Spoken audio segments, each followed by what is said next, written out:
ఏం మాయ చేశావే పార్ట్ 65. అదిత్ వెనకే అక్కడికి చేరుకున్న వింధ్య కూడా ప్రేమ మాటలకు బాధగా ప్రేమ అదిత్లను చూస్తూ ఉండిపోయింది.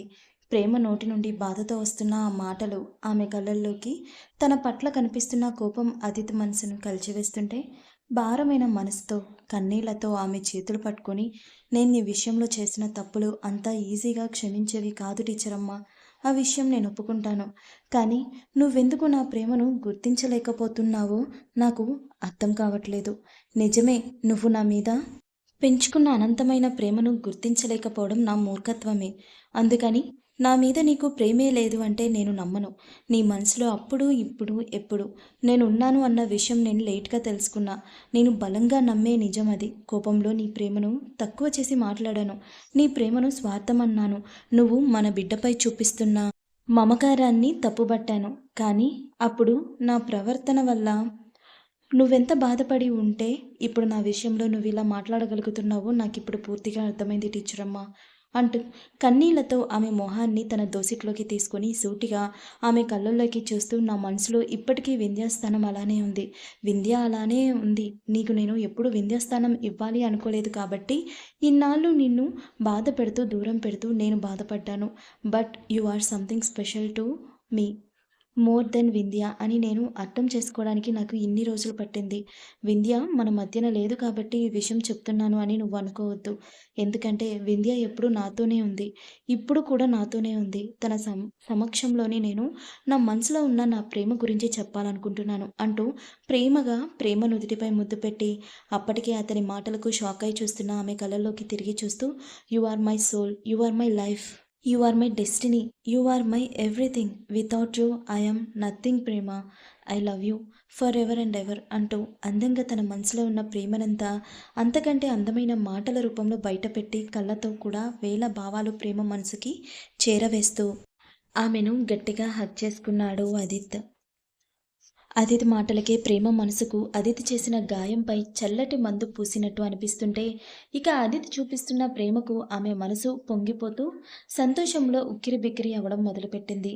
అసలు ప్రేమకు అదిత్ వింధ్యల ప్రేమ గురించి తెలిసిన దగ్గర నుండి ఏనాడు అదిత్ని కానీ అతని ప్రేమను కానీ ఆమె కోరుకోలేదు. అతను ఎవరితో ఉన్నా, అతని మనసులో ఎవరున్నా అతను సంతోషంగా ఉంటే చాలు అని మంచి మనసుతో కోరుకుంది కాబట్టే ఈరోజు ఆమె ప్రేమను దేవుడు ఆమెకు దగ్గరయ్యేలా చేశాడు. అదితి భారమైన మనసుతో తన ప్రేమనంతా బయటపెట్టేసరికి నిశ్చయ్, వైభవ్, జశ్వంతులు ఆనంద బాష్పాలతో ఆ ఇద్దరి వైపే అబ్బురంగా చూస్తూ ఉన్నారు.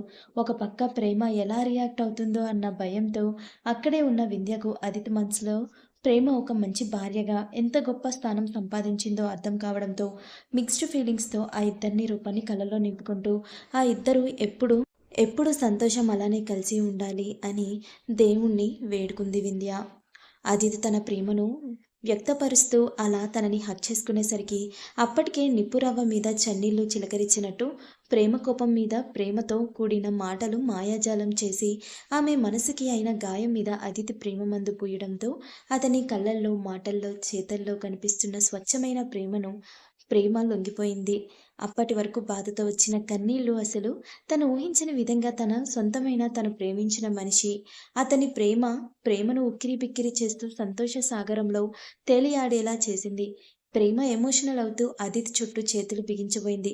తానున్న పరిస్థితి మరిచి అంతే ఒక్కసారిగా రెండు చేతులు మణికట్టు దగ్గర కదలడంతో కట్టయిన ప్లేస్ నుండి బ్లీడింగ్ అవ్వడం స్టార్ట్ చేసింది. అప్పటికే మెడిసిన్ ఎఫెక్ట్ కూడా తగ్గడంతో ప్రేమ ఒక్కసారిగా నొప్పితో అమ్మా అంటూ అరిచేసరికి అదితితో సహా అందరూ కంగారుగా ఆమె చుట్టూ చేరిపోయారు. ప్రేమ మణికట్టు దగ్గర బ్లీడింగ్ చూసిన అదిత్ అదంతా తన వల్లే జరగడం, పైగా ప్రేమ నుండి ఎలాంటి ఆన్సర్ రాకపోవడంతో బాధగా ఆమె చేయి పట్టుకొని కంగారు పడుతుంటే నిశ్చయ్ వెంటనే డాక్టర్కి ఇన్ఫామ్ చేశాడు. డాక్టర్ గైడెన్స్ ప్రకారం అక్కడే ఉన్న నర్స్ వచ్చి చెక్ చేసి స్టిచెస్ కాస్త కదిలాయి అని నిర్ధారించుకొని అదే విషయం డాక్టర్కి ఇన్ఫామ్ చేసింది నర్స్. స్టిచెస్ కదిలినా బాగానే ఉండడంతో నర్స్ అదంతా క్లీన్ చేసి బ్యాండేజ్ మార్చి ఒక ఇంజెక్షన్ చేసింది. జరిగేది అంతా చూస్తూ అదిత్ మనసు మరింత భారంగా మారడంతో దానికి చాలా వరకు తనే కారణం అన్న గిల్టీ ఫీలింగ్‌తో ప్రేమ వైపు చూడలేకపోయాడు. అలా అని ఆమెకు ఇంచు కూడా దూరం జరగడానికి అతని మనసు ఒప్పుకోలేదు. కానీ అప్పటికే అదితికి తిండి, నిద్ర లేక మొండిగా ఎండి, వానలో తడిసి ఆఫీస్ ఏసీలో కష్టపడి సిస్టమ్స్‌తో కుస్తీ పట్టే శరీరానికి 24 గంటల్లో నడి రోడ్డు మీద బేర్ ఫుట్‌తో నరకం చూపించడంతో నెమ్మదిగా కళ్ళు తిరగడం స్టార్ట్ అయింది.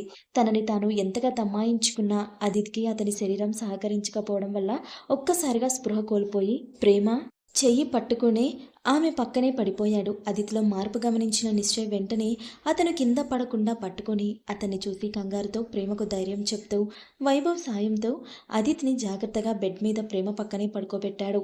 నర్స్ అక్కడే ఉండడంతో అదితికి ట్రీట్మెంట్ చేసి అతని బాడీ బాగా డిహైడ్రేట్ అయిన విషయం వెంటనే అదితికి ఏదైనా జ్యూస్ పట్టించమని చెప్పింది. బెంగళూరు దీక్ష ఇల్లు. ఆ రోజు నిశ్చయ్ ఇంటికి వెళ్ళిన తన చెల్లెలు పెళ్లి ఎంజాయ్ చేయమని చెప్పడంతో తిట్టుకుంటూనే ఇంటికి చేరుకున్న దీక్ష ఇంట్లో నెలకొన్న పెళ్లి సందడి చూసి తన బాధ, కోపం అన్నీ మరిచి ఆ పెళ్లి హడావుడిలో మునిగిపోయింది. ఆ ఇంట్లో అన్నీ తానే అయ్యి చేస్తున్న ఆ సందడిని చూస్తున్న దీక్ష తండ్రి సుమన్ గారు మాత్రం చాలా రోజుల తర్వాత కూతురి కళ్ళల్లో కనిపిస్తున్న సంతోషం చూసి మురిసిపోయారు. తన అక్కకి పెళ్లి జరగకుండా తనకి పెళ్లి చేసుకోవడం ఇష్టం లేకపోయినా సుమన్ గారి మాట కాదనలేక దీక్ష బాబాయ్ కూతురు ఆర్తి ఆమె మేనత్త కొడుకు అలోక్తో పెళ్లికి ఒప్పుకుంది. అలోక్ని చిన్నప్పటి నుండి ప్రేమిస్తున్న తన అక్క జీవితంలో లేని సంతోషం ఆమె ఎప్పుడూ కోరుకోలేదు. అందుకే పెద్దల సంతోషం కోసం పెళ్లికి ఒప్పుకుంది. కానీ దీక్ష గురించే ఆలోచిస్తూ బాధపడుతూ సరిగ్గా పెళ్లిని ఎంజాయ్ చేయలేకపోతుంది ఆర్తి. అదే రోజు నైట్ సంగీత్ మెహందీ కుటుంబ సభ్యుల మధ్య చాలా అట్టహాసంగా జరిగింది. మొత్తం ఫంక్షన్లో దీక్షనే సెంటర్ ఆఫ్ అట్రాక్షన్గా మారడంతో అందరి కళ్ళు ఆమె మీదే. మరుసటి రోజు అంటే నిశ్చయ్ అప్పటికప్పుడు విజయవాడ బయలుదేరిన రోజు ఆర్తి అలోక్ల పెళ్లి. మరి కాసేపట్లో పెళ్లి అనగా పెళ్లి కొడుకు రూమ్ దాటి ఏదో పనుండి అటుగా వెళ్తున్న దీక్షను చూసిన అలోక్, దీక్ష నీతో మాట్లాడాలి అని పిలవడంతో అతని దగ్గరికి వెళ్ళింది ఆమె. దీక్షను చూడగానే అలోక్ చెమ్మగిలిన కళ్ళతో ఆమె చేతులు పట్టుకొని నేను చేసిన తప్పుకి నా మనసు నిన్ను ఇన్నేళ్ల నుండి నరకం అనుభవిస్తూ ఉంటే చూస్తూ ఎంతగా తల్లడిల్లిపోయిందో నేను మాటలో చెప్పలేను దీక్ష. నేను చేసిన పాపం వల్లే నువ్వు ఇన్నేళ్లు ఒంటరిగా నరకం అనుభవించావు అనేసరికి దీక్ష ఒక్కసారిగా షాక్ అవుతూ అలోక్ చేతుల్లో ఉన్న తన చేతుల్ని వెనక్కి లాక్కొని కూడుకుపోయిన గొంతులో ఏం మాట్లాడుతున్నావు బావా, అసలు నువ్వు మాట్లాడుతుంది దేని గురించి అని అడిగింది కంగారుగా. ఆమె కంగారు దేనికో అర్థం కాకపోయినా ఆమె బాధ దేనికో అర్థమైన అలోక్ అపరాధ భావంతో తలదించుకొని నిశ్చయ్ నేను నిజంగానే ప్రేమించాడు దీక్ష. అతనికి నువ్వంటే ప్రాణం. కానీ నేను తనకి ఫ్యామిలీ లేరు కాబట్టి జాయింట్ ఫ్యామిలీలో అన్ని బంధాల మధ్యన పెరిగిన నువ్వు తనతో హ్యాపీగా ఉండలేవు, తనతో అడ్జస్ట్ కాలేవు అని అతని మైండ్ని నీ విషయంలో బాగా వీక్ చేసి తనంతట తానే నీకు దూరం అయ్యేలా చేశాను. మీ మధ్యన గ్యాప్ రాగానే నేను మామయ్యని ఒప్పించి నిన్ను పెళ్లి చేసుకోవాలి అనుకున్నాను. కానీ నువ్వు నిశ్చయ్ నుండి దూరం భరించలేక సూసైడ్ వరకు వెళ్ళే వరకు కూడా నాకు నేనెంత తప్పు చేశానో అర్థం కాలేదు. తర్వాత ఇటు నీకు విషయం చెప్పలేక అలా అని అటు నిశ్చయ్ని కాంటాక్ట్ చేసే ధైర్యం లేక రోజు చస్తూ బతుకుతున్నాను అన్న మాట అతని మాట పూర్తి కాకముందే అప్పటికే అతని మాటలకు కోపంతో రగిలిపోతున్న దీక్ష ఆవేశంగా అతని చెంప చెల్లుమనిపించింది. అలోక్ మాట పూర్తి కాకముందే అప్పటికే అతని మాటలకు కోపంతో రగిలిపోతున్న దీక్ష ఆవేశంగా అతని చెంప చెల్లుమనిపించింది. తను చేసిన పనికి దీక్ష నుండి ఆ చెంపదెబ్బ ఊహించిందే కావడంతో అలోక్ మౌనంగా తలదించుకొని ఉండిపోయాడు.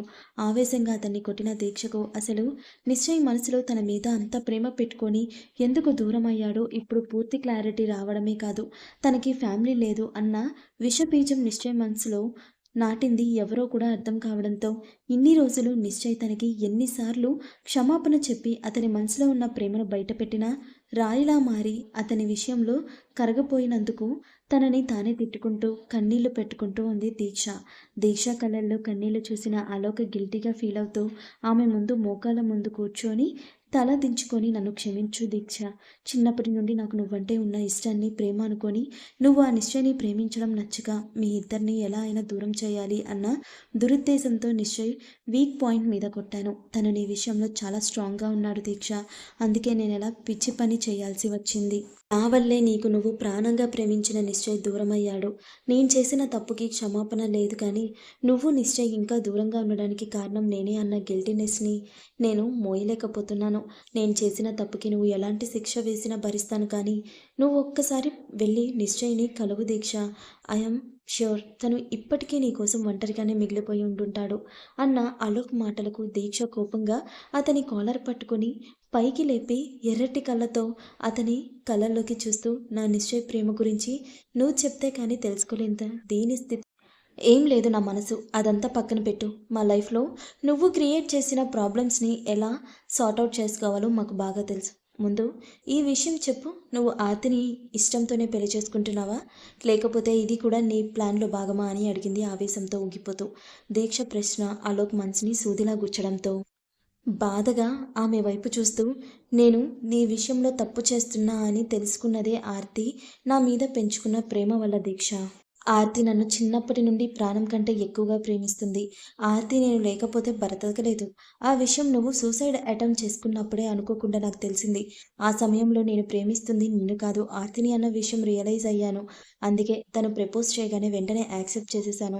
ఈ విషయాలు అన్నీ ఆర్తికి చెప్పాలని చాలాసార్లు ట్రై చేశాను కానీ, ఇదంతా తెలిస్తే తనెక్కడ నన్ను ద్వేషిస్తూ నాకు దూరం అయిపోతుందన్న భయంతో తన దగ్గర నిజం దాచాను అన్న అపరాధన భావనతో రోజూ చస్తూ బతుకుతున్నాను దీక్ష. అంతేకాని ఆర్తి విషయంలో నేనెప్పుడూ తప్పు చెయ్యలేదు, చెయ్యట్లేదు. తను నా ప్రాణం అంటూ ఒక్కసారిగా నేల మీదకు ఒరిగిపోయాడు అలోక్.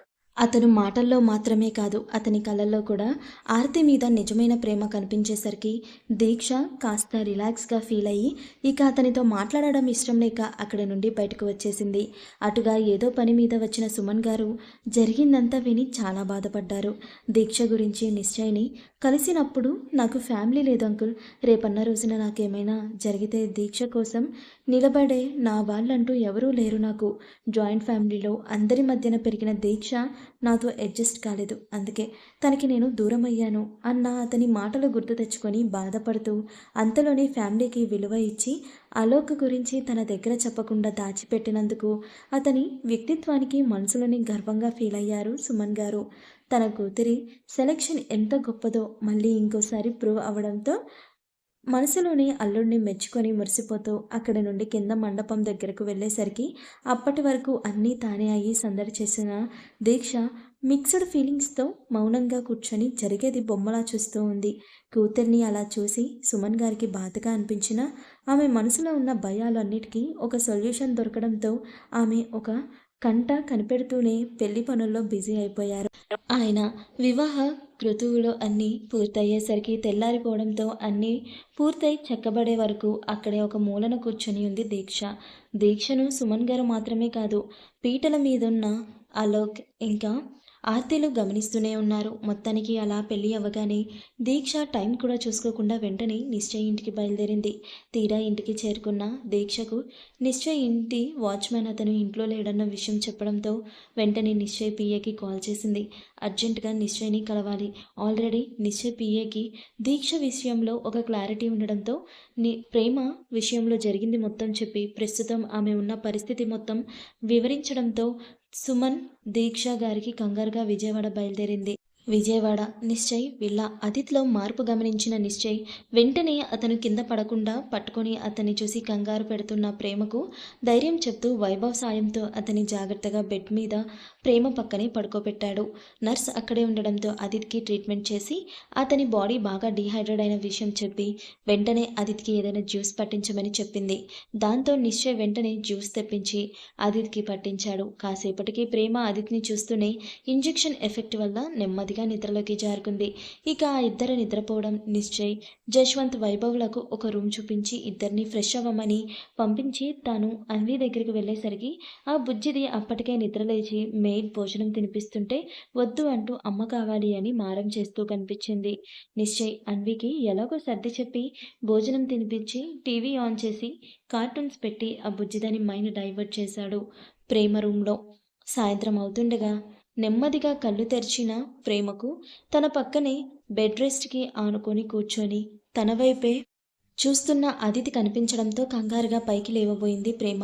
ఆమె నుండి అది ఊహించిన రియాక్షనే కావడంతో అదిత్ ఆమె గాయాలు రేగకుండా ఆమెను జాగ్రత్తగా పట్టుకొని లేపి బెడ్ రెస్ట్‌కి ఆనుకునేలా కూర్చోపెట్టి ఆమె చేత జ్యూస్ తాగించడానికి ఆమె నోటి దగ్గర జ్యూస్ గ్లాస్ పెట్టాడు. ఎందుకో ప్రేమకు ఆ క్షణం ఇంకేం మాట్లాడాలి అనిపించక మౌనంగా అతని కళ్ళలోకి చూస్తూ మాట్లాడకుండా జ్యూస్ గ్లాస్ ఖాళీ చేసింది. కాసేపు ఇద్దరి మధ్య మౌనం రాజ్యమేలింది. ఇంతలో వైభవ్, వదిన అంటూ లోపలికి రావడంతో అప్పటి వరకు మౌనంగా ఒకరిని ఒకరు చూసుకుంటూ ఉన్న అదితి, ప్రేమలు కంగారుగా చూపు తిప్పుకొని వైభవ్ వైపు చూశారు. ఆ ఇద్దరి కంగారు గమనించిన వైభవ్, వదిన, అమ్మ కాల్ చేసింది. అత్తయ్య నిన్నటి నుండి ఎందుకో నీ గురించి బాగా భయపడుతున్నారట. ఒకసారి కాల్ చేసి మాట్లాడు అనడంతో ఎందుకో ఆ క్షణం అదితికి చాలా బాధగా అనిపించింది. నెమ్మదిగా ప్రేమ దగ్గర నుండి లేచి వెళ్ళి విండో దగ్గర నిలబడి బయట గార్డెన్‌లోకి చూస్తూ ఉండిపోయాడు. మౌనంగా ప్రేమ అదితిని గమనిస్తూనే వైభవ్ మొబైల్ నుండి చంద్రశేఖర్ గారికి కాల్ చేసి తులసి గారితో ఇక్కడ జరిగిందేం చెప్పకుండా తన మొబైల్ పని చేయట్లేదు, అందుకే కాల్ చేయడం కుదరలేదు. పైగా అనుకోకుండా నిశ్చయ్ విజయవాడ వస్తే తామందరూ సరదాగా అలా బయటకు వచ్చామని మొదటిసారి తల్లితో అబద్ధం చెప్పింది ప్రేమ. అంతా వింటూనే ఉన్నాడు ఆదిత్. ప్రేమ తన తల్లితో అత్తామామలతో కాల్ మాట్లాడి కట్ చేసేసరికి జశ్వంత్ రావడంతో కాసేపు ఆ ఇద్దరితో మాట్లాడుతూ ఉంది ప్రేమ. ఇంతలో నర్స్ వచ్చి చెక్ చేసి అంతా బానే ఉంది అనుకున్నాక డాక్టర్కి ఇన్ఫార్మ్ చేసింది. కాసేపటికి వాళ్ళు అలా వెళ్ళగానే ప్రేమ వాష్రూమ్కి వెళ్ళడం నెమ్మదిగా లేచి ప్రయత్నం చేయబోయింది. కానీ అక్కడే ఉన్న అది ఆమెకు అవకాశం ఇవ్వకుండా ప్రేమను తన చేతుల్లోకి తీసుకొని చాలా జాగ్రత్తగా ఎత్తుకొని వాష్రూమ్లోకి తీసుకెళ్లి వదిలిపెట్టి వచ్చాడు. అదితి చూపిస్తున్న ప్రేమకు అతని గెస్చర్కి ప్రేమ సంతోషం నిజంగా మాటల్లో వర్ణించలేనిది. అలా అని ఎందుకో అదితితో మాట్లాడడానికి ఇంకా ప్రేమ మనసు సిద్ధంగా లేదు అని చెప్పాలి. ఒక 5 మినిట్స్‌కి ప్రేమ డోర్ ఓపెన్ చేయగానే అదితి తిరిగి మళ్ళీ ఆమెను జాగ్రత్తగా తీసుకొచ్చి బెడ్ మీద కూర్చోపెట్టాడు.